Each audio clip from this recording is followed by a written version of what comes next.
All right, so if you look at example number 1, 2, and 3, in number 1, your vertex, again, it's the tip of the V, your vertex is at 0, 0. So this is called the parent function because my vertex is at 0, 0 in this example, and the slope of the line is up 1 over 1. So this one right here is my parent function. So when we look at examples 2 and 3, and we talk about those transformations, what I want you to do is compare them to example 1, which is your parent function. So if you think back the parent absolute value function, when you made your table of values, you put 0, 0 in the middle, and then you went to the left and you went to the right. And what we saw is that when I did that, I had the point 1, 1 and negative 1, 1. You have the point 2, 2 and negative 2, 2. So that y's were staying the same, but the x's were opposites of each other. Over here, in the second example, my vertex here is now at 0, 3. So from here to here, the x's didn't change, but the y's did. The y increased by 3. So this absolute value was shifted up 3 units. But then when you look at it, this absolute value, instead of opening up, is opening down. So it's flipped, which we call reflection. So it is reflected. So when I wrote the equation for this would be y equals absolute value of x. The equation of this absolute value would be negative the absolute value of x. And then up 3 would add a plus 3. Okay, and finally in example 3, here my vertex is at 2. And then it's down 3, so it's at negative 3. So if I describe this, I would say, oh, well, it went right 2 units from 0, 0, and it went down 3 units. This is open up, and the slope is still 1 over 1, so it's y equals the absolute value of x minus 2. So remember, the right and the left are always the opposite, and then minus 3. We go back and we really focus on absolute values in chapter 2, and we jump from absolute values to quadratics because the equations and the form of the equations and the properties for stretching, compressing, moving left, moving right, all of those properties are the exact same properties that you're going to apply to quadratics. The only difference is with absolute values, our slopes were nice. With quadratics, the slopes are a little bit different. You have to follow the rule of perfect squares. And we're going to talk about that today. So before we really talk, let's investigate some vocabulary. So when I say words about quadratics, some of them you've never heard before. So for example, a word that you've probably not come across very often is a parabola. A parabola is the graph of a quadratic function, and we typically call something parabolic or U-shaped. So again, the graph of an absolute value was a V. The graph of a quadratic is a U. It will have a much smoother vertex than the absolute value did. So don't confuse them and make your absolute values U's or your quadratics V's. A quadratic function is a function that can be written in the form ax squared plus bx plus c. So we had the standard form for a line, but we also have standard form for a quadratic function. So a quadratic function in standard form is ax squared plus bx plus c. One of the rules we have to remember about quadratics is that our a value can never, ever, ever be 0. If the a value is 0, I lose my x squared aspect. So again, the only rule we have is that a cannot be 0 to be a quadratic. Vertex form of a quadratic is much like vertex form is for an absolute value. So in an absolute value, we liked the vertex form where you had the x minus h plus k. The only difference now is instead of absolute value bars, I have parentheses with a squared term. So you can compare the absolute value and the quadratic in vertex form.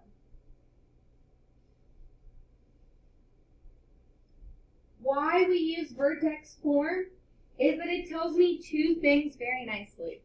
It gives me the axis of symmetry. The axis of symmetry is a line that divides the parabola into two mirror images. So it's a line that divides the parabola into two mirror images. So in the case of this example over here, the axis of symmetry is actually the y-axis. And what it does is it says, okay, I could fold this parabola in half, and this line and that line are always going to match up through this line right here. We call vertical lines to have slope undefined. So when you write the equation of a vertical line, it's always an x equals equation. So when you write the equation for the axis of symmetry, it shall always be x equals h. It shall always be x equals h.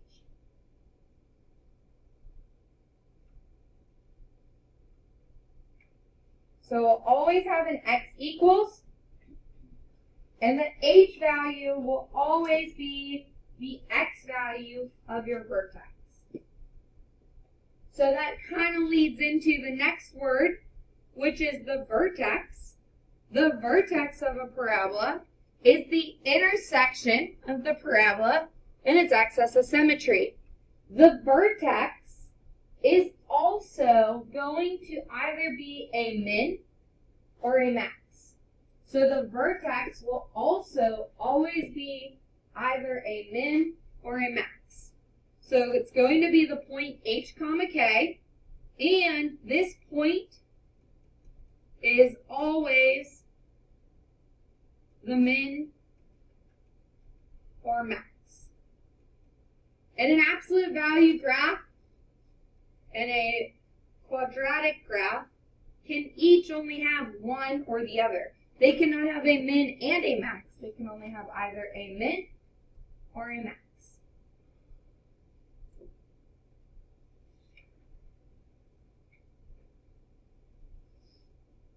So what I want to do on your blank graph is, just like we always started the absolute values with the parent function, I want to start your parabola or your quadratics with giving you the parent function. So what I want to do is start by graphing the parent absolute value function. And in order to do that, we kind of have to understand what the parent function is.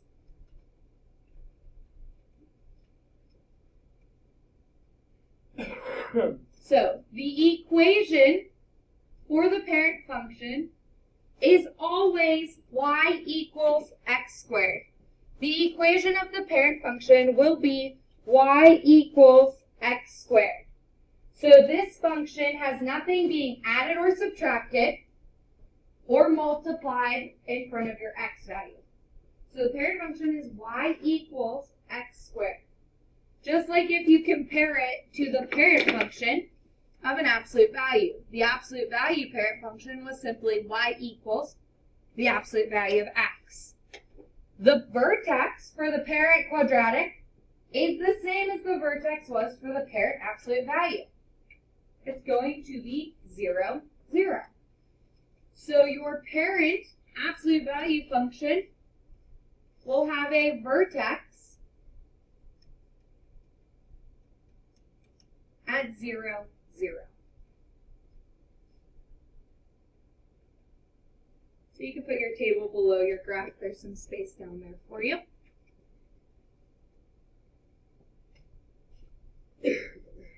Now I said when we look at quadratics that we're going to talk about the perfect squares.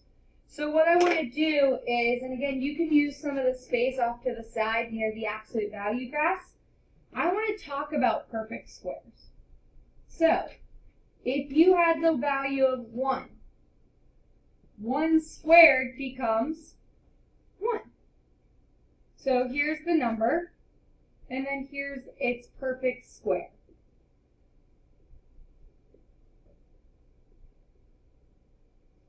So 2, well 2 squared is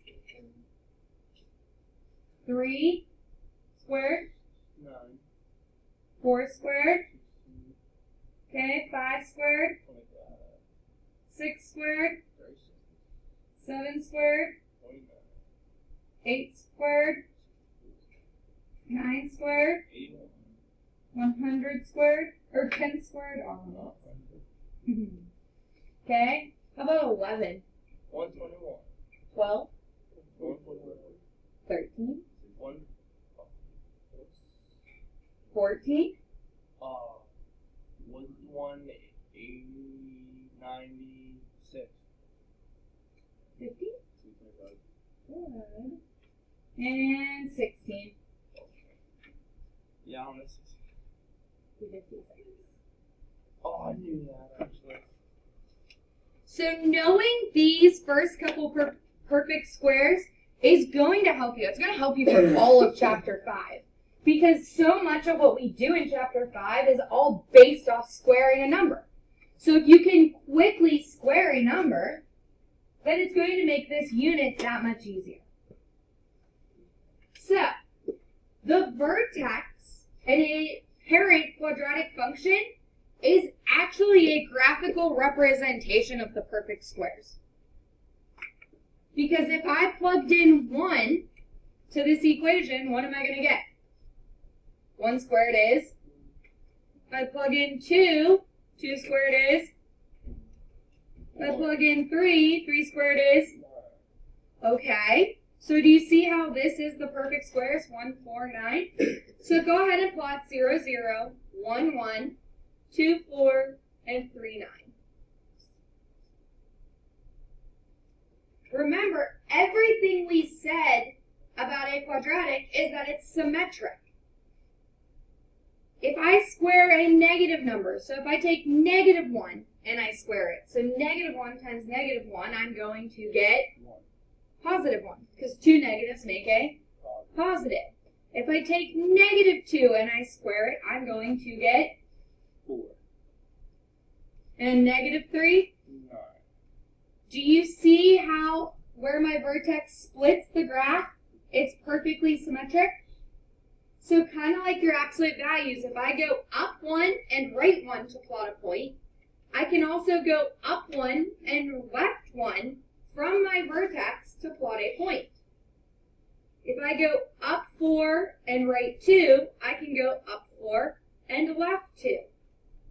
If I go up 9 and right 3, I can go up 9 and left 3. An absolute value and a quadratic function are both symmetric through that vertex. This graph right here is your parent absolute value, or parent quadratic function. Everything you graph is going to be a variation of this graph. That being said, what is the axis of symmetry then for this? The axis of symmetry has to be an x equals equation. What x value is in the center of my vertex? So the axis of symmetry is at x equals 0.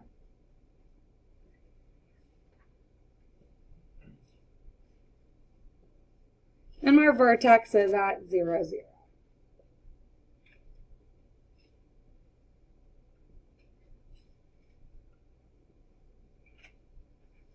Would that be a U?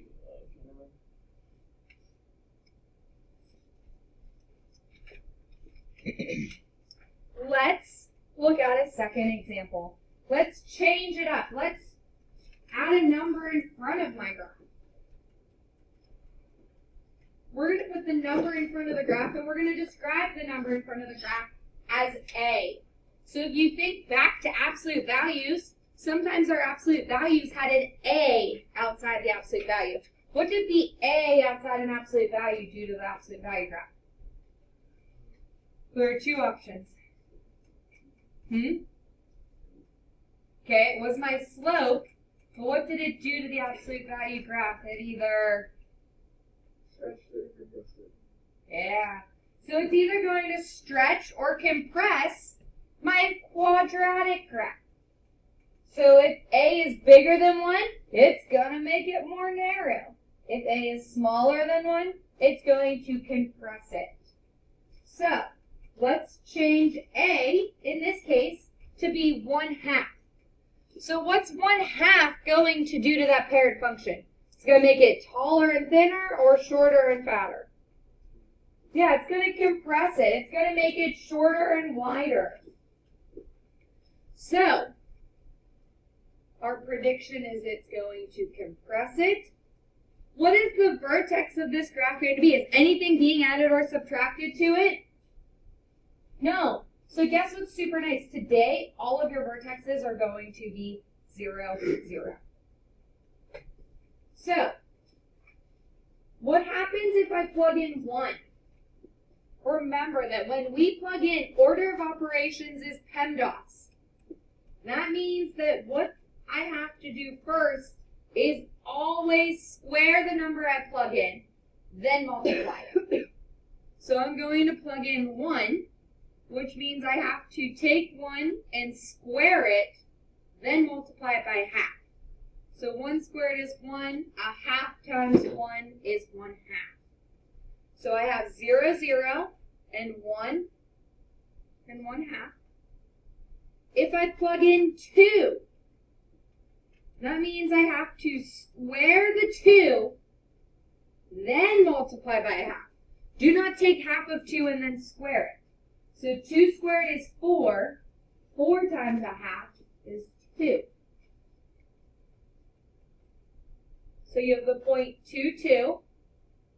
If I plug in 3, it's 3 squared, then I multiply by 1/2. So 3 squared is 9, 1/2 of 9 is 4.5.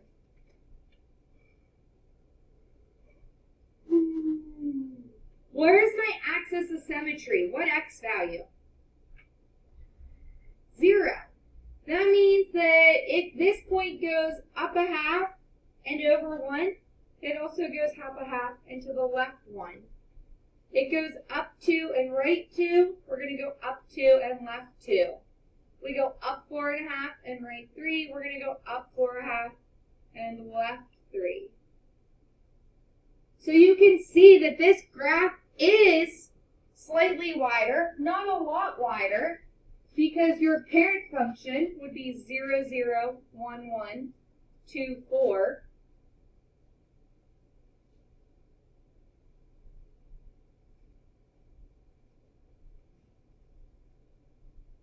But if you compare the red graph to the black graph, the red graph is definitely wider or compressed, because the black graph is your parent function. You doing okay?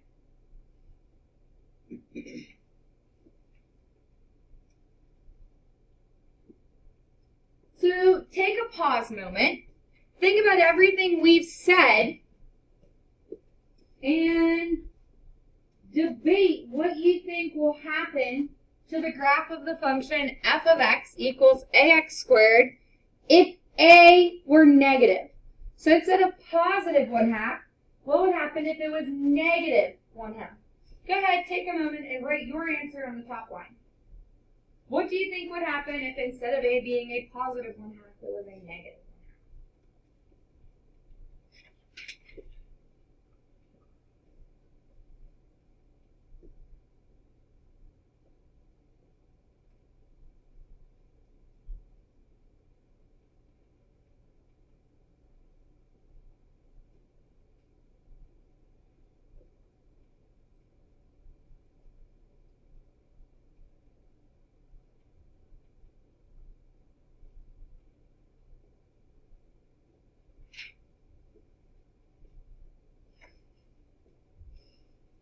Awesome. So in walking around, I would say that 90% of you answered this correctly. And you said that if the A value was negative, then it would be reflected, or some of you put open down. All of those are correct. So when A is negative, the graph will reflect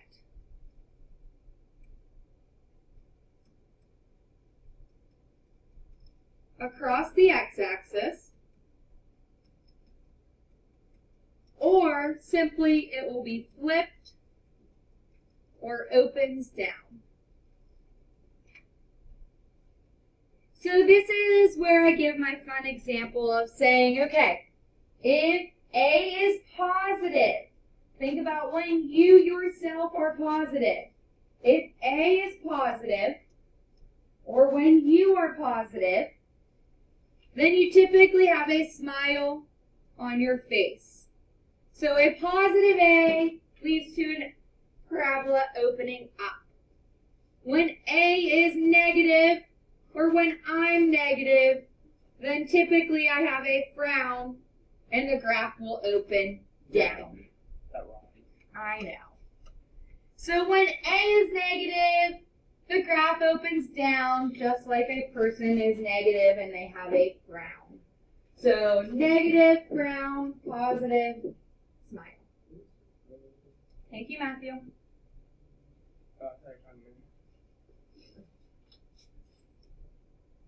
So, in more detailed words, the graph of y equals ax squared and y equals negative ax squared are considered to be reflections of each other. They reflect across the x-axis. When a is a positive value, the parabola opens up, and the vertex is a min. So positive a leads to a min. When a is negative, then we have a max, and the graph is open down.